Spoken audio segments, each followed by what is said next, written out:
Good morning students. Bond brassiere के online class में आप लोगों का स्वागत है।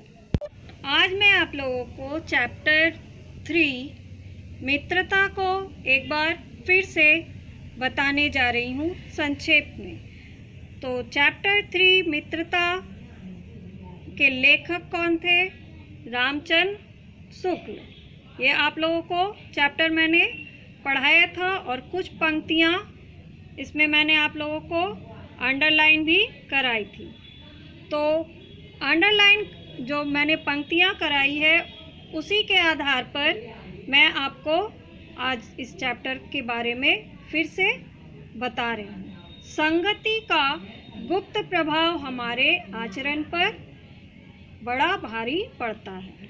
ये पंक्ति कहने के पीछे लेखक का उद्देश्य क्या रहा है कि उन्होंने शुरुआत में हमें बताया था कि जब कोई युवा पुरुष घर से बाहर निकलकर बाहरी संसार में अपनी स्थिति जमाता है तो उसे सबसे अधिक कठिनाई मित्र चुनने में ही पड़ती है।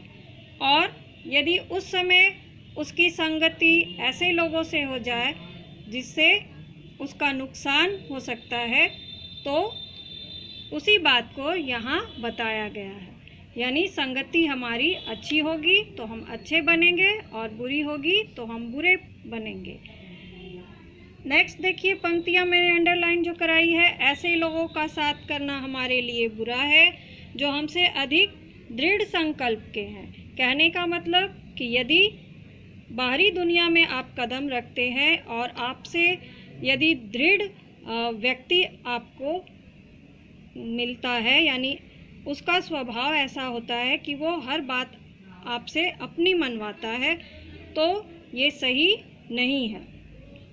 सही क्या है कि हमें ऐसा व्यक्ति मिले जो ना सिर्फ हमारी बात को सुने बल्कि अपनी बात भी वो कह सके। उसके बाद नेक्स्ट पेज में देखिए।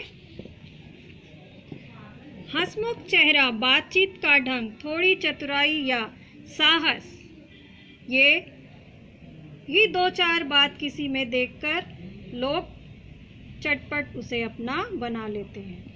कहने का मतलब क्या हुआ कि हम लोग जो है ज़्यादातर ऐसे लोगों से प्रभावित हो जाते हैं जिनके बातचीत का ढंग अच्छा होता है और जो हमें लगते हैं कि बहुत चतुर हैं, तो हम उनसे मित्रता कर लेते हैं। लेकिन ऐसी मित्रता सही नहीं है। मित्रता किससे होनी चाहिए? विश्वास पात्र मित्र से बड़ी भारी रक्षा रहती है, क्योंकि विश्वास पात्र मित्र क्या है? जीवन की एक औषध है।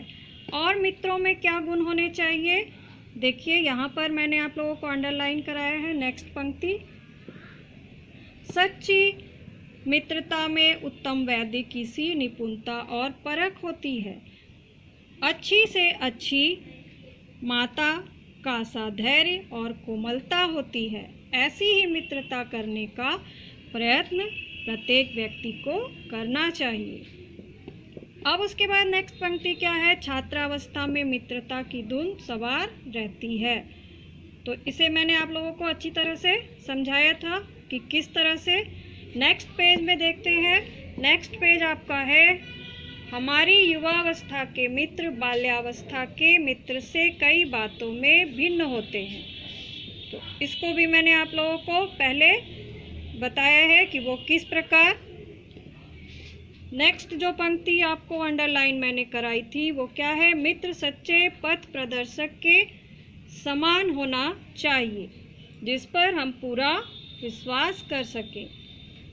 तो मित्र हमारा कैसा होना चाहिए? एक सच्चे पथ प्रदर्शक के समान, यानी सही रास्ता दिखाने वाला। हमारे और हमारे मित्र के बीच सच्ची सहानुभूति भी होनी चाहिए। ये भी मैंने आप लोगों को बताया था किस तरह से। और उसके बाद नेक्स्ट पेज में देखिए। नेक्स्ट पेज में मैंने अंडरलाइन कराया था आजकल जान पहचान बढ़ाना कोई बड़ी बात नहीं है। यानी आप किसी से भी चाहें तो जान पहचान अपनी बढ़ा सकते हैं। यदि आप उसके साथ घूमने फिरने जाते हैं या फिल्म देखने जाते हैं तो तुरंत आपकी जान पहचान ऐसे लोगों से हो जाती है। लेकिन सच्चाई क्या है कि कुसंग का ज्वर सबसे भयानक होता है। अच्छे लोगों का साथ है तो ठीक है, नहीं तो फिर वो हमारे लिए हानिकारक होगा। इंग्लैंड के एक विद्वान को युवावस्था में राज दरबारियों में जगह नहीं मिली। ये क्यों कहा गया है, इसको भी मैंने आप लोगों को बताया था कि वो क्यों अपने आप को भाग्यशाली मानते हैं। नेक्स्ट है भद्दे व फूहड़ गीत जितनी जल्दी ध्यान पर चढ़ते हैं उतनी जल्दी कोई गंभीर या अच्छी बात नहीं। तो ये ऐसा मैंने क्यों बताया था, क्योंकि इस तरह के गीत सुनकर हम उसे जल्दी याद कर लेते और हमारे मन से वो जल्दी निकलता भी नहीं। अच्छी बातें पर हमारा ध्यान उतना नहीं जाता। उसके बाद नेक्स्ट है हृदय को उज्जवल और निष्कलंक रखने का सबसे अच्छा उपाय यही है कि बुरी संगति की छूट से बचो।